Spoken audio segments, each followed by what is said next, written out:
बोलो जयकारा बोल मेरे श्री गुरु महाराज की जय। सभी गुरुमुख प्रेमियों से सप्रेम जय सच्चिदानंद। भजन अभ्यास, सुमिरन, ध्यान, इनका एक अनूठा आनंद है। एक मन और आत्मा को खुश करने वाला, प्रसन्न करने वाला ऐसा रसायन है, ऐसी तासीर है इनमें,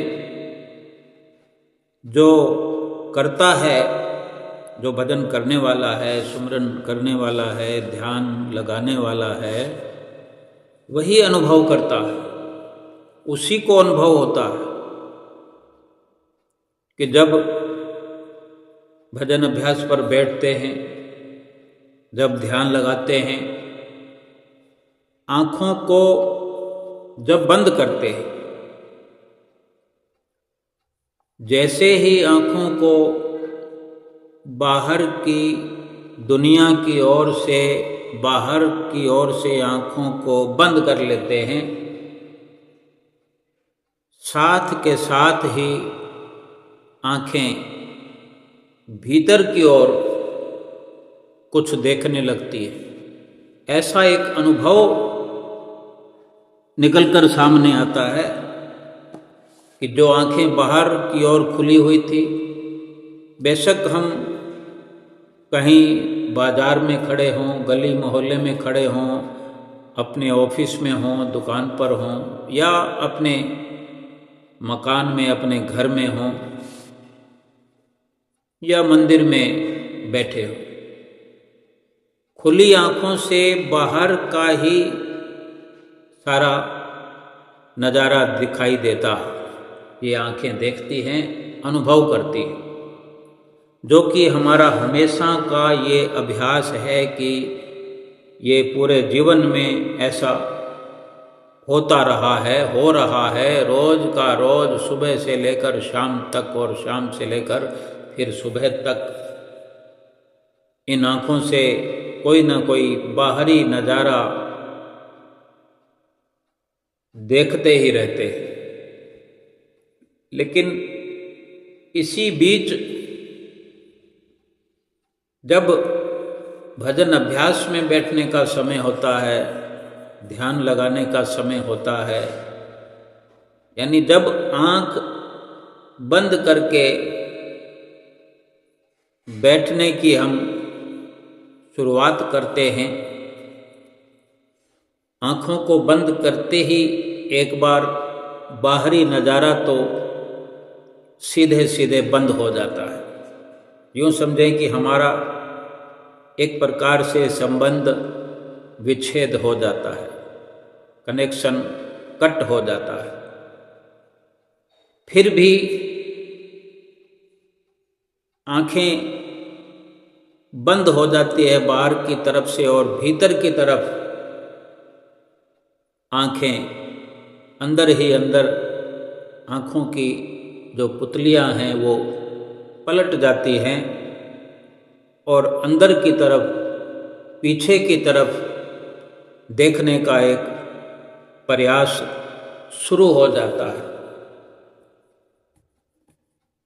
घुप अंधेरा हमें अपने अंदर प्रतीत होता है पहले पहले जब हम शुरुआत करते हैं, और फिर ये एक अभ्यास नित्य प्रति चल पड़ता है, क्योंकि अभ्यासी वो होता है जो नित्य प्रति उस अभ्यास में लीन रहता है। कोई भी समय हो, हर किसी का अपना सुविधा के अनुसार समय भी होता है,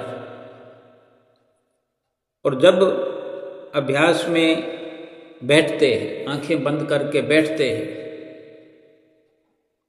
तो पहले वो बाहर के नज़ारे बंद आँख होने पर भी उनकी हल्की छाया, हल्के चित्र प्रतीत होते हैं, दिखाई देते हैं, महसूस होते हैं। उनकी यादें चलती रहती है, यादों की एक रील चलती रहती है, लेकिन ये अधिक देर तक नहीं रहता। तब जब कि हम एक लक्ष्य को लेकर आंखें बंद करते हैं, आंखें बंद करते ही हम नाम से जुड़ते हैं, ध्यान से जुड़ते हैं, सतगुरु का ध्यान करते हैं। उस नाम जो हमें मिला है, जो हम भजन करने का लक्ष्य लेकर बैठे हैं, जब उस ओर हमारा विचार परिवर्तित होता है, खुली आँखों में हम संसारिक विचारधारा से जुड़े होते हैं, खुली आँखों में बाहरी और संसारिक नज़ारों से, दृश्यों से जुड़े होते हैं। और जब बाहर से ये कनेक्शन कट हो जाता है और भीतर जो एक खास मकसद को लिए हुए हम अंदर अपने भीतर देखने का प्रयास करते हैं, आंखें बंद किए हुए, एक नई शुरुआत हो जाती है। भले ही अंधेरा हो, वो अंधेरा भी हमारा है। आज अंधेरा है, कल रोशनी भी हो जाएगी। अंधेरे को रोशनी में परिवर्तित करना ही हमारा एक लक्ष्य है। उस अंधेरे के बीच प्रकाश की किरण को लाना, ये हमारा मकसद है।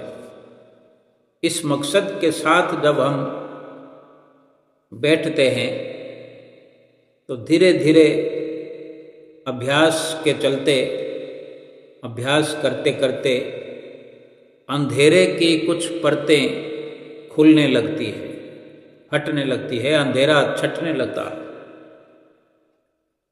और लगातार बार बार अभ्यास करने से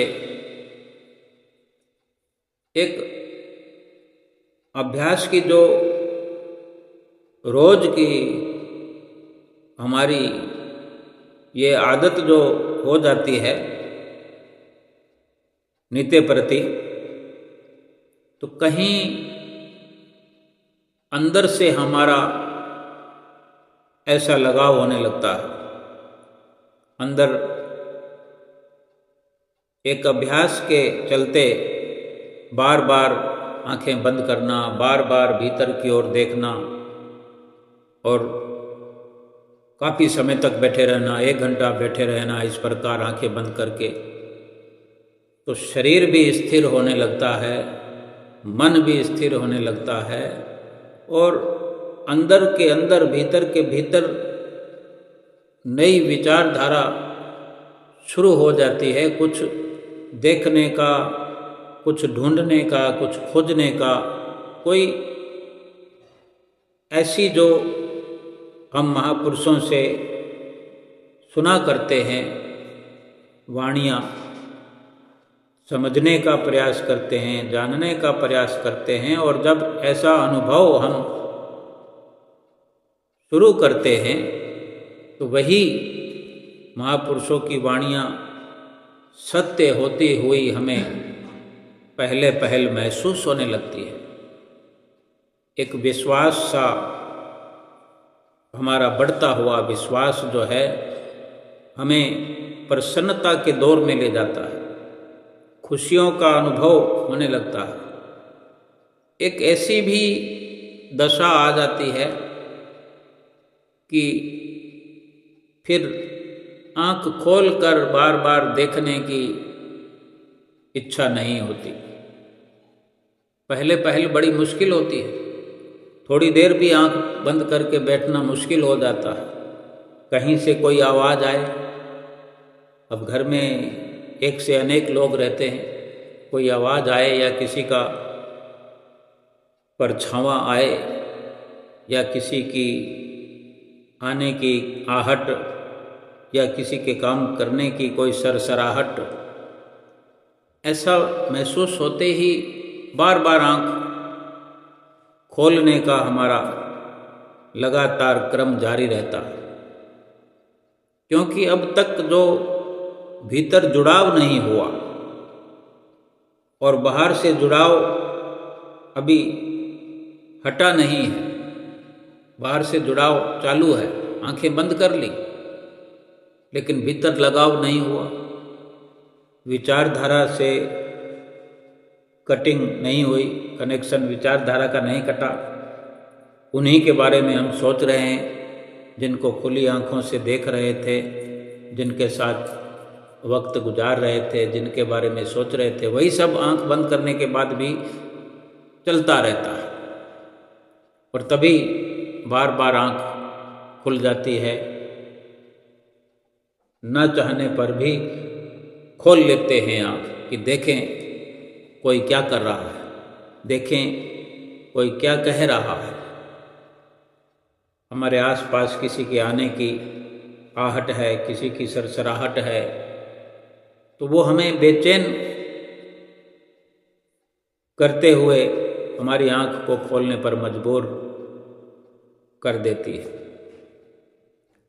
लेकिन इसी पशोपेश में थोड़ी थोड़ी देर में आंख खोलना, लेकिन तटस्थ बैठे रहना लगातार। अगर कोई 1 घंटा और 1 घंटे से 2 घंटे तक बैठने में सफल हो जाता है इस प्रयास में, जो अपने आप को 2 घंटे तक बिठा लेता है या एक बार 1 घंटे तक ही अपने आप को बिठाने में कामयाब हो जाता है। बड़ी बात ये नहीं है कि सुमरन में, भजन अभ्यास में हम बैठे, वहाँ क्या दिखा, कौन सा नज़ारा सामने आया। संसार में तो बहुत कुछ दिखाई देता है। अगर हम अपने घर में भी बैठे हैं तो दीवारें दिखती हैं, दरवाजे दिखते हैं, तस्वीरें दिखती हैं, बहुत सारे पड़े हुए सामान भी दिखते हैं। लेकिन ये सब यूं ही नहीं दिखने लगे। इस मकान में बैठे हुए जो सैकड़ों वस्तुओं को हमारी आंखें देखती हैं, तो कोई वक्त ऐसा था जहाँ पर ये मकान था ही नहीं, ये पहले जमीन थी, प्लॉट था।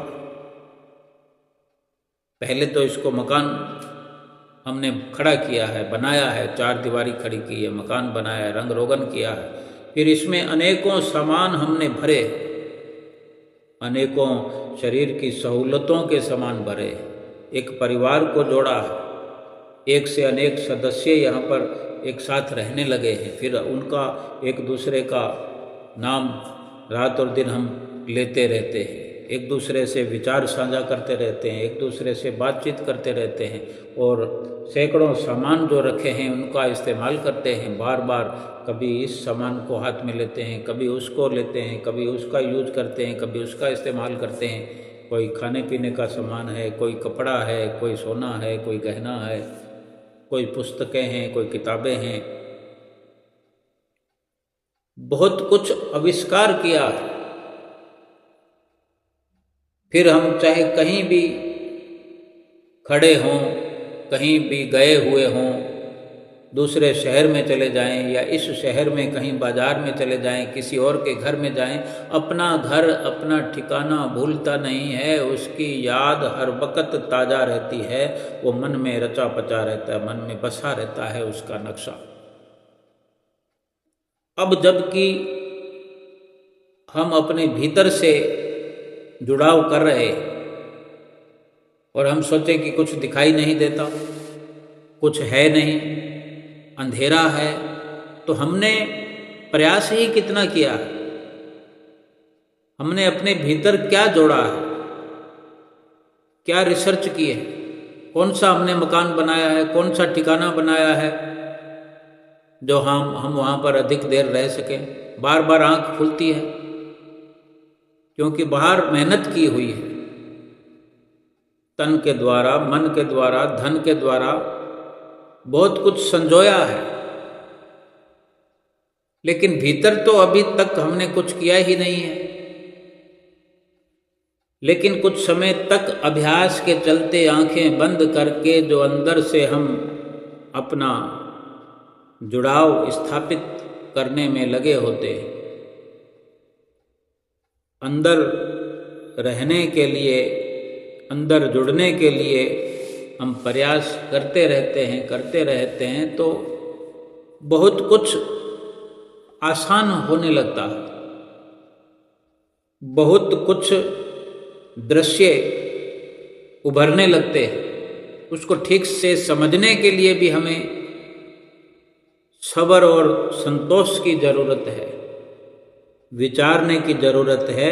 केवल हम ये न विचार करें कि कुछ दिखाई नहीं देता। उसको संवारने में, सजाने में जितना हम समय लगाएंगे, एक चिड़िया घोंसला बनाती है। इंसान को तो छोड़ो, एक चिड़िया भी अगर देखो, छोटा सा पक्षी है,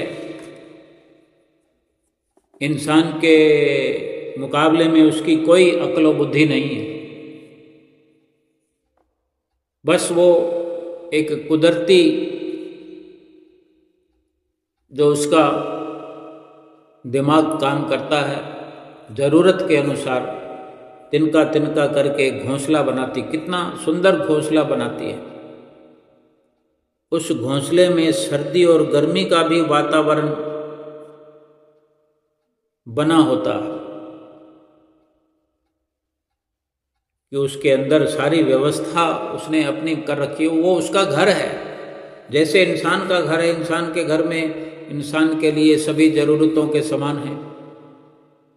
थोड़ी थोड़ी वस्तु जो है रोज़मर्रा की हमें बाहर से लाने के लिए जाना पड़ता है। दूध लेने के लिए जाना है, अगर सुबह को नहीं गए, काम चला भी लिया तो शाम को जाना ही पड़ेगा। पानी की व्यवस्था करना, और रोज़ कोई ना कोई वस्तु ख़त्म हो जाती है जो लेने के लिए जाना पड़ता है। तो ये सारा कार्य वो चिड़िया भी करती है।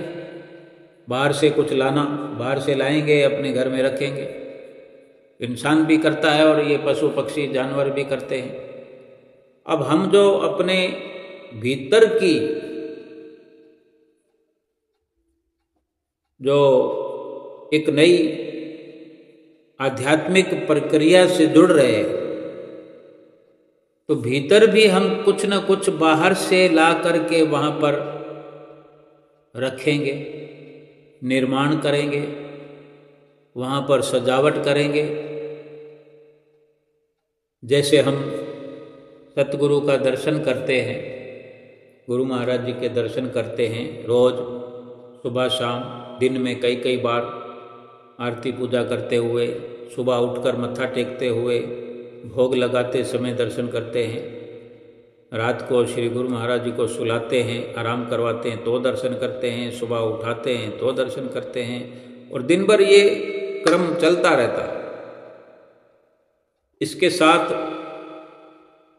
जब जब हम श्री दर्शनों पर जाया करते हैं, जब जब हम कुटिया पर जाया करते हैं, जब जब संतों महापुरुषों से मिला करते हैं, चाहे कहीं भी मिलना हो, चाहे संत हमारे घर आ जाएं, जब जब सत्संग सुनते हैं, मोबाइल से अनेकों सत्संग सुनते हैं। आज सोशल मीडिया का जो समय है, खूब सारी सुविधाएं हैं। आजकल पहले से बहुत आसान है यूँ तो भजन सुमरन करना, लेकिन आसान न होकर भी हमें मुश्किल क्यों लगता है? इसी को सरल बनाने के लिए ही हमारी ये चर्चा है कि किसी प्रकार हमारा भजन सुमरन आसान हो जाए। जैसे दिल हमारा दुनिया में लगा हुआ है, खुली आँखों से हमारा एक जुड़ाव है बाहर के संसार से, यही जुड़ाव बंद आँखों से हमारे भीतर जुड़ाव हो जाए। लक्ष्य हमारा यही है।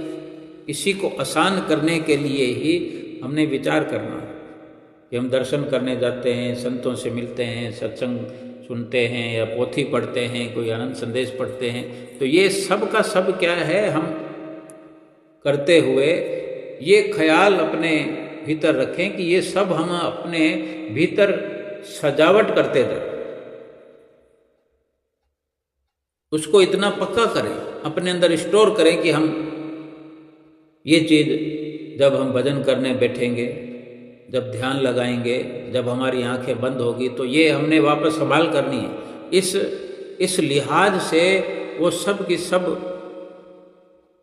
बातें, वो विचार, वो ख्याल, वो दृश्य अपने अंदर ऐसे भरते जाए। दर्शन करें तो एक बार ख्याल करें कि मैं आंखें बंद करके भी ये दर्शन कर पाऊँ। उसी वक्त दर्शन करते हुए खुली आंखों से, चाहे अपने घर में या कुटिया पर या दरबार में, कहीं भी दर्शन करके उसी वक्त आंख बंद करें, देखें, थोड़ी थोड़ी देर में करें, आंखें खोलें फिर बंद करें, खोलें फिर बंद करें कि खुली आंखों से जो दिखता है वो बंद आंखों से भी क्या दिखता है या नहीं दिखता।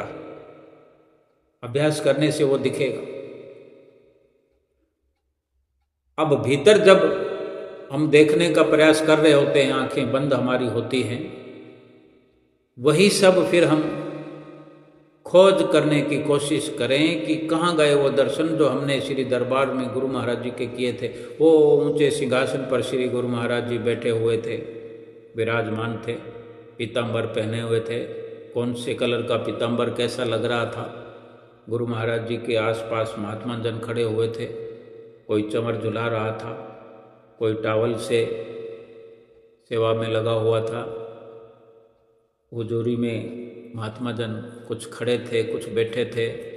कभी सत्संग होते हुए वो नज़ारा होता है, कभी संगत मत्था टेक रही होती है तो वो नज़ारे होते हैं। सब देखते हुए हमारी आंखें खुली होती हैं। वो हम किस लिए देखते हैं? वो कोई मनोरंजन के लिए केवल नहीं कि मनोरंजन के लिए देख लिया, टाइम पास हो गया, चलो खाना खाया, चाय पानी पिया, रात को सो गए, सुबह उठे तो फिर वही मनोरंजन। कोई ये खेल नहीं है।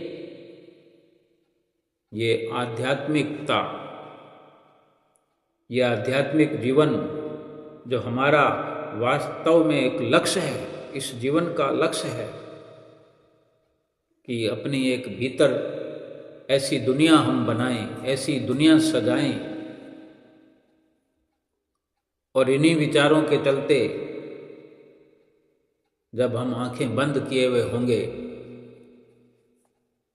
तो वो अंधेरा जो है कुछ बदलाव लेकर आएगा।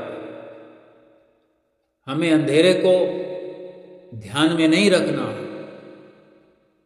हम रोशनी भी उठा करके ले आए अपने भीतर, कहीं से भी रोशनी उठा कर ले आ सकते। हमारे घर में लाइट जलती है, नहीं तो सूर्य तो उदय होता ही है। किसी भी वस्तु का ख्याल करके हम अपने भीतर उसको सजा सकते हैं, संवार सकते हैं। सतगुरु का ध्यान, जो सिंहासन पर विराजमान सतगुरु का हम दर्शन करते हैं, वहाँ भी कुछ रोशनियाँ होती हैं, वहाँ बहुत सी सुंदरता होती है। सतगुरु के दर्शनों के साथ साथ कितनी सारी भीड़ भी होती है। जब मत्था टेक रहे होते हैं गुरुमुख प्रेमी, कितनी 8-8 लाइनें चल रही होती है।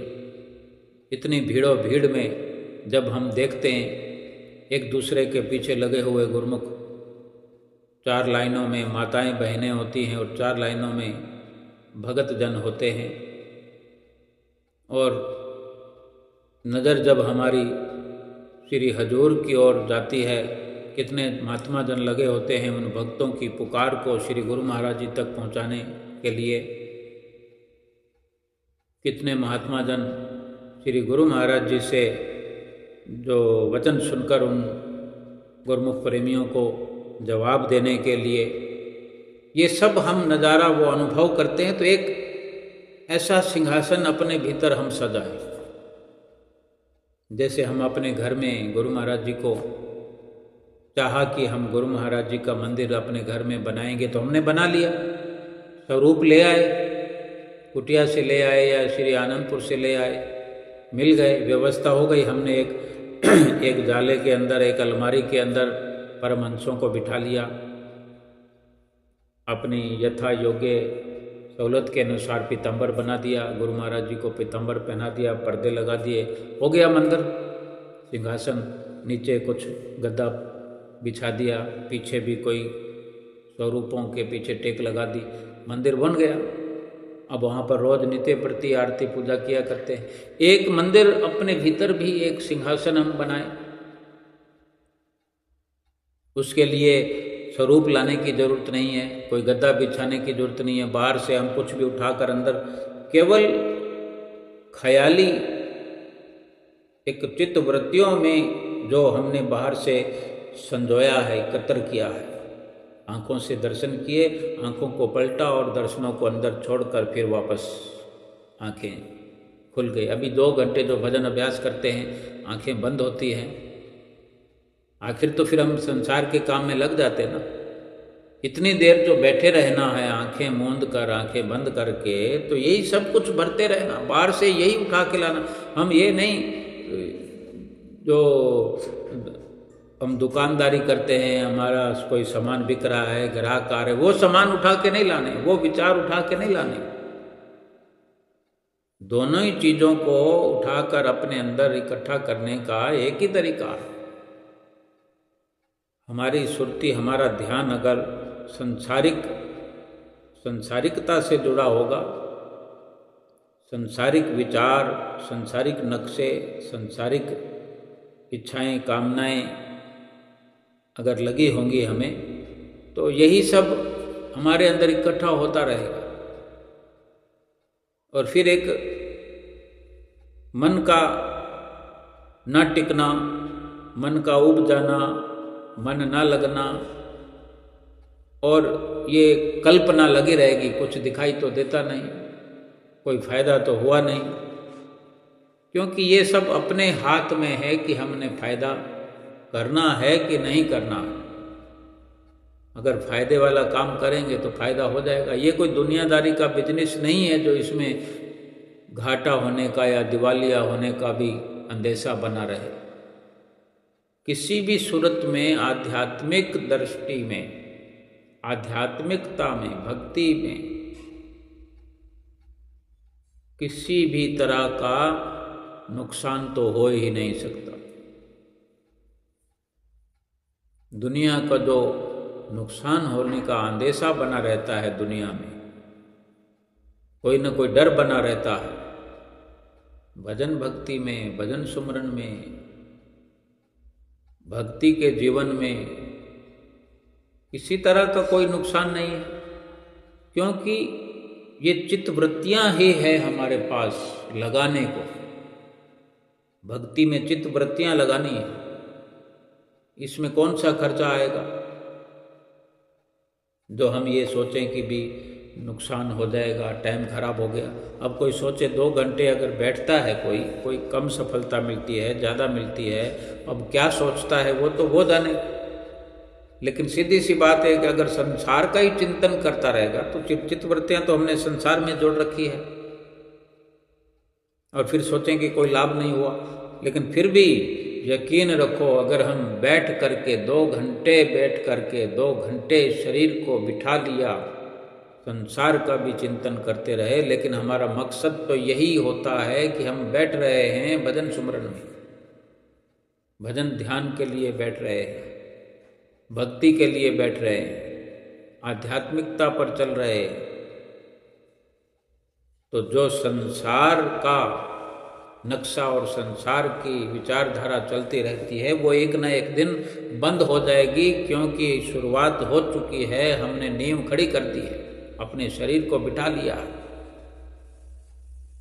ऐसी भी कंडीशन आ जाती है कि जब धीरे धीरे संसार की विचारधारा खत्म हो जाती है, संसार के लिए सोचना हम खत्म कर देते हैं, क्योंकि उन नज़ारों को बाहर उनसे जुड़ना पड़ेगा, सत्संग में आना पड़ेगा, जाना पड़ेगा, दर्शन करने के लिए भी सतत प्रयास करना पड़ेगा, और नित्य प्रति आरती पूजा को भी करना पड़ेगा, भोग भी लगाना पड़ेगा, गुरु महाराज जी को उठाना पड़ेगा, आराम करवाना पड़ेगा। कोई तीज त्योहार है, कभी रामनवमी है, कभी दीपावली है, कभी व्यास पूजा है, इन सब चीज़ों का अध्ययन भी करना पड़ेगा। किसी न किसी नज़रिए से हम सतगुरु से जुड़े रहे, सतगुरु के चरणार बिंदों से जुड़े रहे, सतगुरु के ध्यान से जुड़े रहे, और भीतर एक प्रयास हम ये करें कि मेरा ये असली काम है। जैसे अपने घर से हमारा जुड़ाव है शारीरिक रूप में, चाहे हम कहीं जाते हों, कहीं भटकते हों, कुछ भी मनोरंजन करते हों, अनेक लोगों से मिलते हों, अनेक जगह पर जाते हों, लेकिन हमें भीतर ही भीतर ये ज्ञान होता है, एक समझ हमारी बनी रहती है कि हमारा असली ठिकाना जो है वो हमारा वो घर है जहाँ हम रहते हैं। ऐसे ही आध्यात्मिक जीवन में भक्ति भजन करते हुए जब सुरती हमारे भीतर, जब सुरती अंतर्मुखी हम करते हैं, भीतर ध्यान लगाते हैं, संसार से आंखें बंद कर लेते हैं, बाहरी नज़ारों से हम आंखें मूंद लेते हैं, भीतर जो रचना हम रचा रहे होते हैं, एक अपना नया संसार बना रहे होते हैं, उसमें ऐसी विचारधारा हमारी हो कि हमारा असली घर, असली ठिकाना तो भीतर है। उसी से हमने असल में अपना कार्य बनाना है, अपना लक्ष्य पूरा करना है, अपनी आत्मा की सजावट करनी है, अपने इस जीवन को सफल बनाना है, जीवन के लक्ष्य को पूरा करना है, ये ख्याल हर वक्त बना रहे। और इसी के चलते जो भी हम बाहर आध्यात्मिक नज़रिए से उठते हैं, बैठते हैं, चलते हैं, फिरते हैं, हाथों से पाँव से, आध्यात्मिक जीवन की जो शुरुआत हम कर चुके हैं, हाथ पाँव से सेवा करते हैं, पाँव से चल कर जाते हैं, आँखों से दर्शन करते हैं, हर उस नज़ारे का सतगुरु के दर्शन भी आँखों से करते हैं, भक्ति के उस क्षेत्र को जहाँ भक्ति हो रही है, जहाँ साध संगत के बीच में बैठना है, उठना है, इन आँखों से देखते हैं। जो कुछ सोचते हैं उन दृश्यों के बारे में, वो जितना भी हमारा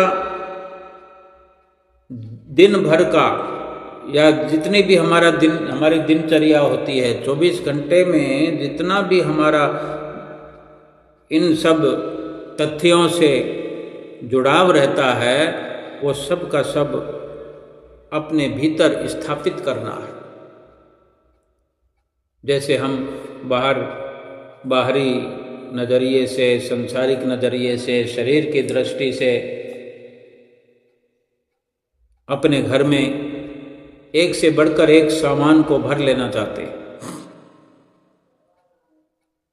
जरूरत के सब सामान होने पर भी ये हमारा कार्यक्रम समाप्त नहीं होता। कुछ न कुछ, अब जैसे देखो दीपावली है, दीपावली का पर्व आता है तो कुछ न कुछ नया आइटम अपने घर में ले आते, और न तो कोई चांदी का सिक्का ही ले आते हैं, और बाकी तो कपड़े वगैरह तो सभी पहनते हैं। ये सारी प्रक्रिया साल भर चलती है, जीवन भर चलती है, रोज का रोज कुछ न कुछ लाया जाता है, शरीर के निमित्त खर्च किया जाता है, इस्तेमाल किया जाता है।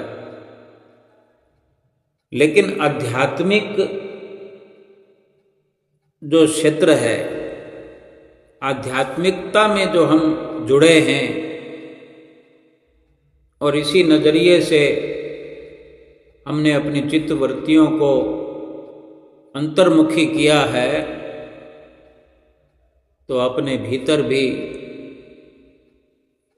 एक हमारा नियम बन जाता है। नियम पूर्वक हमको, जैसे भजन अभ्यास में हम नियम पूर्वक बैठेंगे, रोज का रोज बैठेंगे, और जब अंदर की एक व्यवस्था हम पर्याप्त मात्रा में करते चले जाएंगे, रोज कुछ न कुछ अपने अंदर भक्ति का नया रंग भरते जाएंगे,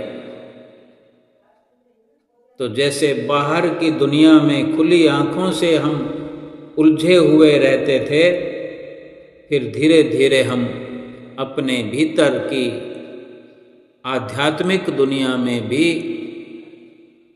उलझते हुए हम अपने आप को नजर आएंगे, और वो वास्तव में जो भीतर की और भक्ति परमार्थ की आध्यात्मिकता की जो उलझन है, वो सही मायने में अपनी आत्मा की खोज कराने वाली है। वो उलझन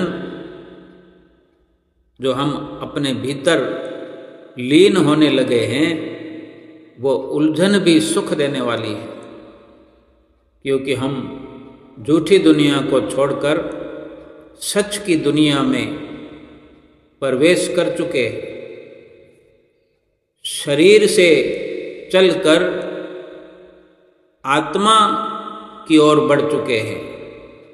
आत्मा की ओर बढ़ना ही, आत्मा की ओर पहुंचना ही परमात्मा के साथ जुड़ना, परमात्मा की ओर पहुंचना, परमात्मा की ओर चलना कहलाता।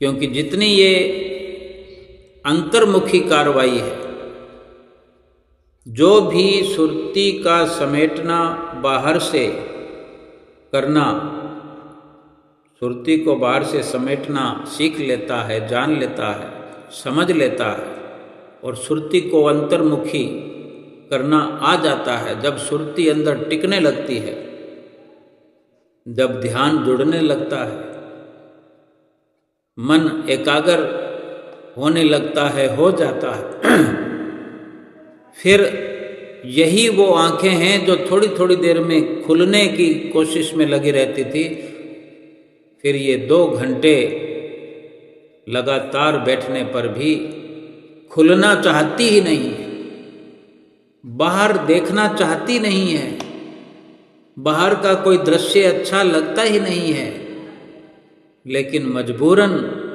क्या है कि अगर संसार में रहना है, गृहस्थ में रह रहे हैं, इस संसार में जन्म लिया है, तो ये बाकी की सारी कार्यवाही भी करनी पड़ती है। तो बेचैन हो करके वो इंसान इस संसार में रहने लग जाता है, जो भीतर की दुनिया में रहना शुरू कर देता है। भीतर जिसका दिल लग जाता है, भीतर जिसकी सुरती ठहरने लगती है, जिसका ध्यान जुड़ने लगता है, एक आनंद का अनूठा आनंद एक महसूस वो इंसान, वो जीव करने लगता है, जो इस प्रकार भजन अभ्यास का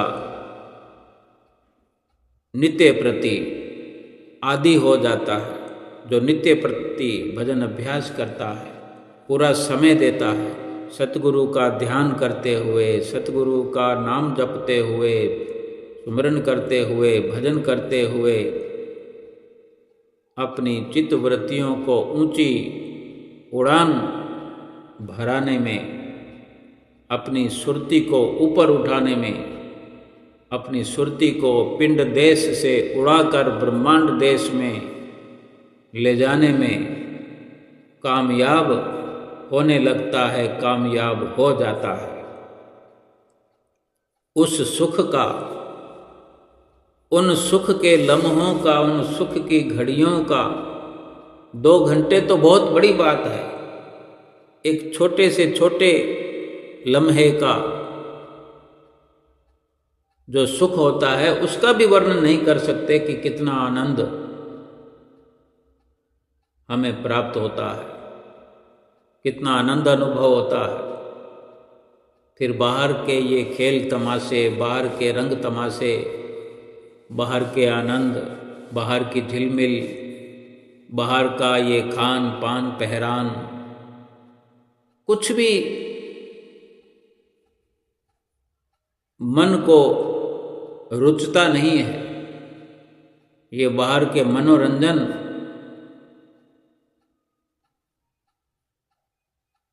लुभाते नहीं, बल्कि मन विचलित कर देते हैं।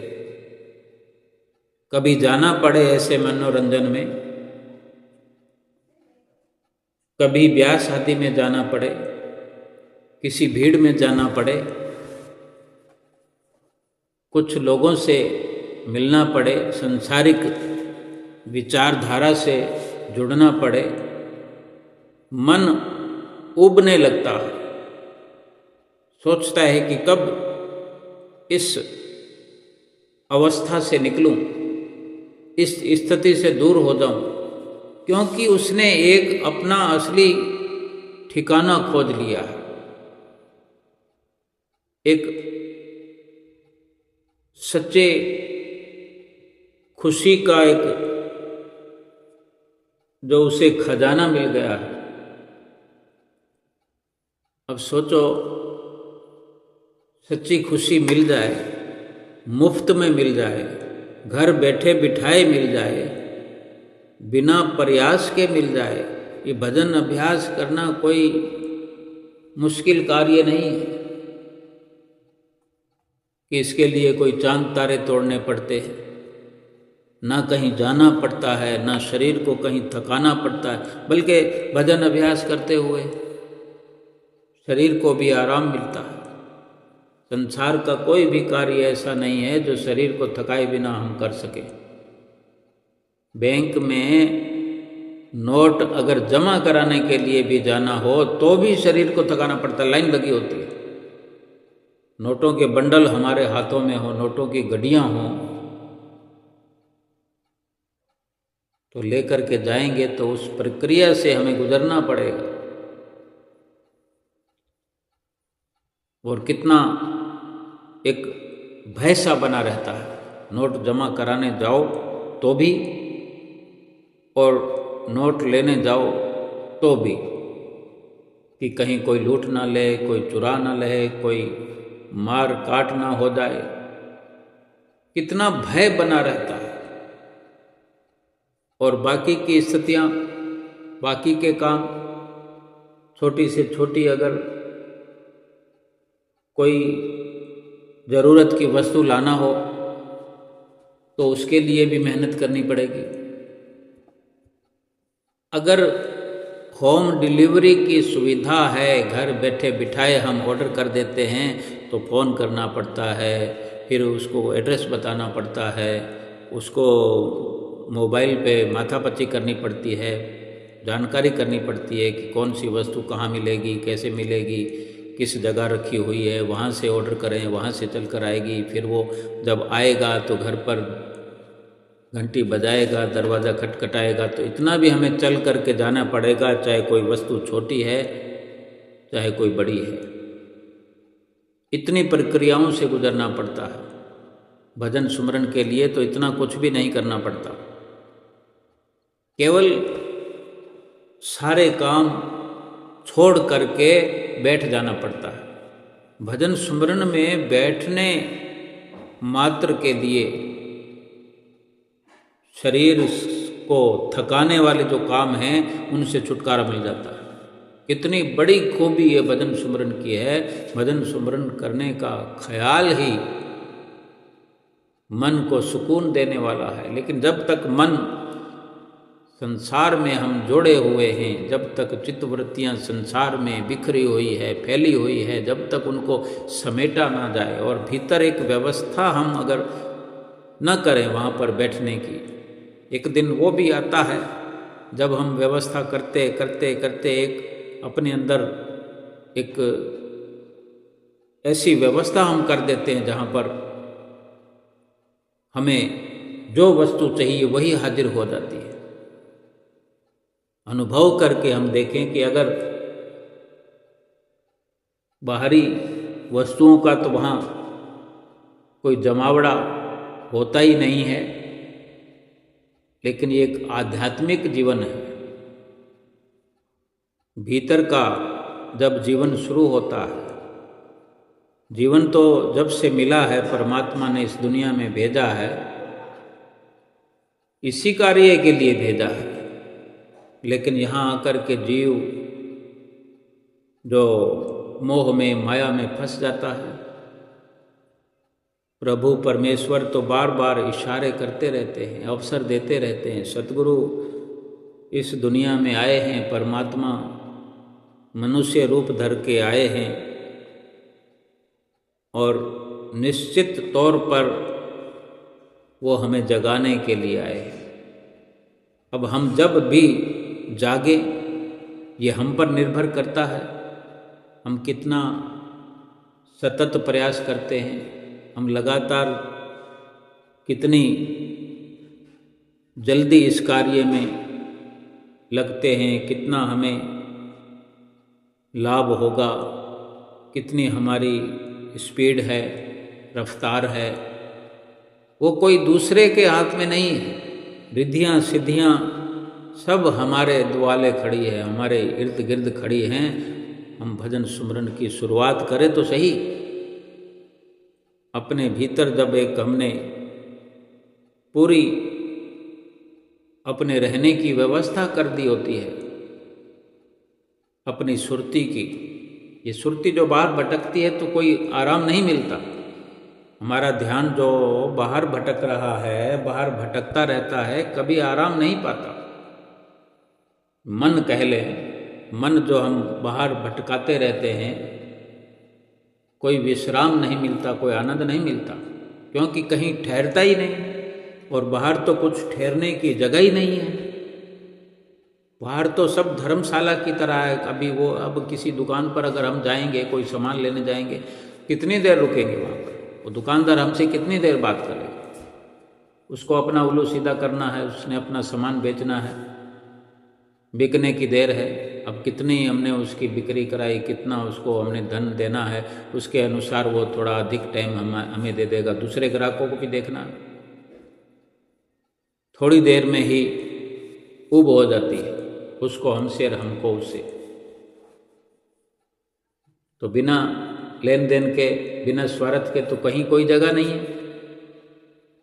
किसी के घर चले जाएं, किसी रिश्तेदार के जाएं, किसी दोस्त मित्र कुटुंबी संबंधी के, कहीं भी कोई भी कार्य करें, कुछ भी करें, मन के ठहरने का ठिकाना कहीं भी नहीं, सुरती का ठिकाना कहीं भी नहीं है। इसीलिए सुरती भटकती रहती है और सतगुरु ही बखूबी जानते हैं कि सुरती का ठिकाना जो है अपने भीतर है। और भीतर जहाँ प्रभु का धाम है, उस प्रभु का धाम को भी हमने एक नए सिरे से स्थापित करना पड़ेगा। या यूँ कहें कि प्रभु का धाम जो है वो मोह माया से ढक गया है, तो उसको मोह माया के आवरण हटा करके खोलना पड़ेगा। या कहें कि ये एक सुंदर ख्यालों की, विचारों की, संस्कारों की दुनिया है भीतर की, तो अपने ख्यालों को चुन चुन करके वहाँ पर स्थापित करना पड़ेगा। जो दूसरे विचार पहले वहाँ भरे हों, उनको निकालना पड़ेगा। इतना प्रयास करना है, लेकिन शरीर का ज़्यादा से ज़्यादा यही है कि शरीर को बिठाना पड़ेगा, एक जगह टिकाना पड़ेगा। और शरीर टिक जाएगा तो मन भी टिकेगा, सुरती भी टिकेगी, ध्यान भी लगेगा, भजन भी होने लगेगा। सतगुरु ही सतगुरु हमारे ख्यालों में। पहले खुली आँखों से ऐसा हमने एक प्रोग्राम बनाना है कि सतगुरु हमारे ख्यालों में बस जाएं, सतगुरु की बख्शी हुई सेवा का नज़ारा हमें महसूस होने लगे, आरती पूजा में रुचि होने लगे, सेवा में, सत्संग में हमारे ऐसे विचार शुद्ध होते होते फिर ये हमारे भीतर बसने लगेंगे, और भीतर बसने के बाद जब जब हम संसार के कार्य में लगे होंगे तो वो भीतर वाले ख्याल बाहरी कामों में हमारे साथ जुड़े रहेंगे, महसूस होते रहेंगे, और बाहर की हमारी कार्रवाई भी नित्य प्रति नियम के अनुसार हमने आरती पूजा करना है, सत्संग करना है, सतगुरु के दर्शन करना है, उनके पास बैठना है, सत्संग के लिए सोचना है, विचारना है, यानी सत्य का संग करना है। भीतर और बाहर एक जैसा हो जाएगा। जो अंदर है वही बाहर, जो बाहर है वही अंदर, और अंदर और बाहर जो एक हो गया वो क्या है कि नाम सत्य जग झूठ है, सुरत शब्द पहचान। बस नाम ही नाम, क्या भीतर क्या बाहर, आठों याम। भक्ति का ही हर वक़्त हमारे चित्तवृत्तियों में ऐसा संचार होने लगेगा कि हर वक़्त दिल करेगा कि आंखें बंद करके मैं भजन करता रहूं। कुछ भी जैसे कि बाहर है ही नहीं, और ये ख्याल अगर पुख्ता हो जाता है तो फिर चाहे आंखें खुली हों तो क्या फ़र्क पड़ता है, दुनिया को देखें क्या फ़र्क पड़ता है। जब ये समझ में आ गया कि दुनिया कुछ है ही नहीं, दुनिया का जितना भी दृश्यमान नज़ारा है वो कुछ है ही नहीं, वो केवल एक चलचित्र है, वो केवल एक फिल्म है, तस्वीर है। भला उससे कोई कैसे भ्रमित हो सकता है? हर कोई ये समझते हुए फिल्म को देखता है कि इसमें असल तो कुछ भी नहीं है। थोड़ा टाइम पास करने के लिए वहाँ सब जाते हैं फिल्म देखने के लिए, चाहे घर में बैठकर टीवी में देखते हों, टेलीविज़न में, तो मनोरंजन के लिहाज से देखते हैं। कोई असली काम को छोड़कर उसमें थोड़ी लग जाएगा, बस थोड़ा मनोरंजन कर दिया, छुट्टी। ऐसे ही संसार में भी फिर चाहे जितना भी जीना हो, एक परछाई समझ के केवल फिल्म या चित्र समझ करके, यानी ये सब एक ड्रामा है, फिल्म है, यही जान करके चित्तवृत्तियाँ फिर हर वक़्त अपने भीतर जुड़ी रहती हैं, अपने असली ठिकाने की ओर तटस्थ रहती हैं, और मन की एकाग्रता भजन अभ्यास में भरपूर हो जाती है, और पूरा जीवन आनंदित हो जाता है, लोक सुखी हो जाता है, परलोक सुहेला हो जाता है, सतगुरु की ढेर सारी प्रसन्नता मिल जाती है और जीवन सफल हो जाता है। बोलो जयकारा बोल मेरे श्री गुरु महाराज की जय।